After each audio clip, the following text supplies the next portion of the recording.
안녕하세요. 어몽어스 팀의 발표를 맡은 류현욱입니다. 오늘의 발표는 어몽어스 팀에 대한 소개로 시작하여 프로젝트 진행 경과 및 계획, 그리고 어몽어스만의 노하우에 대한 공유의 순서로 진행될 것입니다.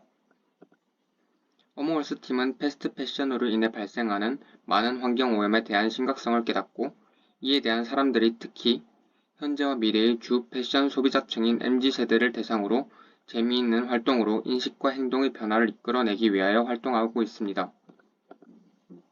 다음은 7월 동안의 팀 활동과 추후 일정에 대한 달력표입니다. 어몽어스 팀은 7월 5일 녹색 구매 지원센터에서 주관한 환경부의 친환경 마크에 대한 소비자 투표를 위해 참여하였습니다. 삼성, LG를 포함한 다양한 기업들이 친환경 제품에 대해 설명을 듣고 친환경 제품을 선정하는 것에 청년 소비자 대표로 투표하였습니다. 7월 9일에서 12일까지 진행된 다시 입다 연구소와 정의당 장혜원 의원님이 협업하여 주최한 패션 기업 재고 폐기 금지에 대한 입법 행사에 참여하여 패스트 패션의 현 상황에 대해 알리는 활동을 지속하였습니다. 8월 2회차 행사가 예정되어 있는데 이때는 어몽어스 팀만의 부스 기획을 제안받아 실행할 계획입니다. 또한 기존에 진행하던 두산타워에서의 팝업 스토어는 두산의 행사 일정이 모두 정해져 있어서 보류되었지만 추후 녹색 구매 지원센터가 주최하는 10월 행사에 팝업 스토어로 참가할 계획입니다. 스케일업, 몸집을 키우다를 의미하는 말이죠. 스케일업, 왜 필요할까요? 여러분이 한국사회공헌협회에 지원하여 현재 활동하고 있는 이유는 무엇인가요? 스펙, 재미, 어떤 목적에서든지 상관없습니다. 무슨 이유에서든지 그 목적을 더 잘 이뤄내기 위해서는 현재 하고 있는 것에서 조금 더 나아가 새로운 곳을 경험하여야 한다고 생각합니다. 새로운 경험을 통해 본인의 성장은 물론이고 하물며 스펙을 위해서 활동을 한다고 하더라도 자소서에 색다른 경험을 적기 위해서는 스케일업은 필요합니다. 한국사회공헌협회는 이를 가장 잘 수행할 수 있는 대외 활동이라 확신할 수 있습니다. 그러면 어몽어스는 1월 창단 이후 패스트 패션 작품 참가자를 모집하지 못해 6명 단원만의 작품부터 시작해서 아동센터의 작품 활동, 그리고 그 이후 에코백 업사이클링 활동을 거쳐 현재 8월 다시 입다 연구소라는 패스트 패션의 큰 단체와 국회에서 행사를 약속받기까지 어떻게 성장했을까요? 저희는 그냥 했습니다. 무슨 뚱딴지 같은 소린가 싶으시죠? 다시 말하자면 저희는 앞뒤 따지지 않고 우선 실행했습니다. 저희가 행동하기 이전에 확정된 것, 알 수 있는 것은 아무것도 없었습니다. 다시 입다 연구소에서 대구 섬유박물관 축제에 참여를 권하였을 때도 이것이 프로젝트 유치 성공으로 이어질 수 있는지 따지지 않고 무작정 기차표를 끊어 대구까지 갔습니다. 하지만 결국 프로젝트 방향성의 차이로 협업은 무산되었습니다.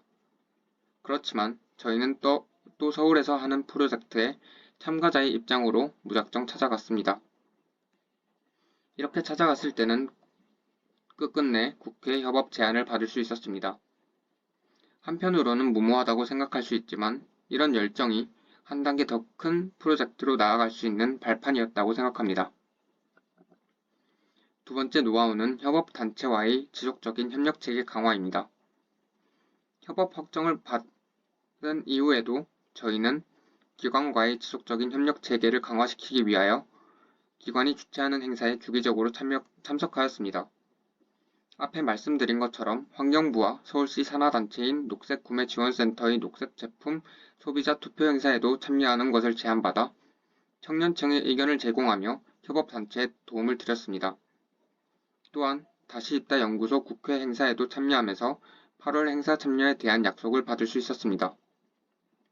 이러한 활동들이 프로젝트 성사에 직접적인 영향이 있다고 볼 수는 없지만 사람과 사람이 하는 일인 만큼 협업기관과의 지속적인 활동과 그로 인해 이어지는 미팅이 어몽어스 팀과의 유대관계를 증진시켜 줄 수 있어 필요하다고 생각합니다. 만약 이러한 지속적인 협력체계가 없었다면 두산타워의 일정으로 인해 보류된 팝업 스토어 일정을 끝으로 더 이상의 협업은 힘들었을 것입니다.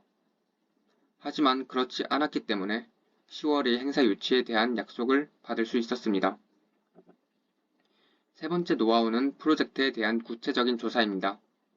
아무리 좋은 유대 관계를 가지고 있어도 활동에 대한 전문적인 지식을 가지고 있지 않다면 협업단체에게 신뢰를 주는 것에는 분명한 한계가 있을 것입니다. 어몽어스의 패스트 패션뿐만이 아니라 치매 예방 캠페인 등 청년 챔프단에서 진행하고 있는 다양한 활동의 협력단체들은 그 활동을 업으로 삼고 있는 만큼 전문적인 지식을 가지고 있습니다. 그래서 미팅에 참여하게 되면 필연적으로 전문 지식이나 용어에 대한 이야기가 언급될 수밖에 없을 것입니다. 협력단체들이 저희에게 전문가 수준의 지식은 바라지 않겠지만 원활한 소통과 신뢰를 구축하기 위해서는 관련된 정보에 대한 많은 공부는 필수적입니다.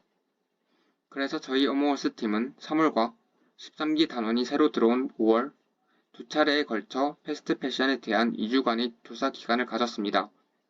추가로 조사를 할 때에는 네이버, 구글 검색과 같은 방법보다는 뉴스, 논문 자료를 볼 수 있어 조금 더 신뢰성에 도움을 줄 수 있는 비카인즈, 리스와 같은 사이트를 사용하였습니다. 또한 팝업 스토어의 기획 초기에 네이크스 브랜드 대표님과의 미팅을 통해 팝업 스토어와 에코 패션에 대한 자세한 이야기를 들었습니다. 오롯이 학술 기간으로 주어진 2주의 시간은 단원이 패스트 패션에 대한 전문성을 증진시킬 뿐만 아니라 신입 단원이 새로운 프로젝트에 조금 더 편하게 적응할 수 있는 기반이 되었습니다. 이에 더불어 관련 전문가의 조언을 통해 프로젝트에 대한 현실적이고 구체적인 구상에 분명한 도움을 줄 것입니다. 이상으로 어몽어스 팀 발표를 맡은 류현욱이었습니다. 감사합니다.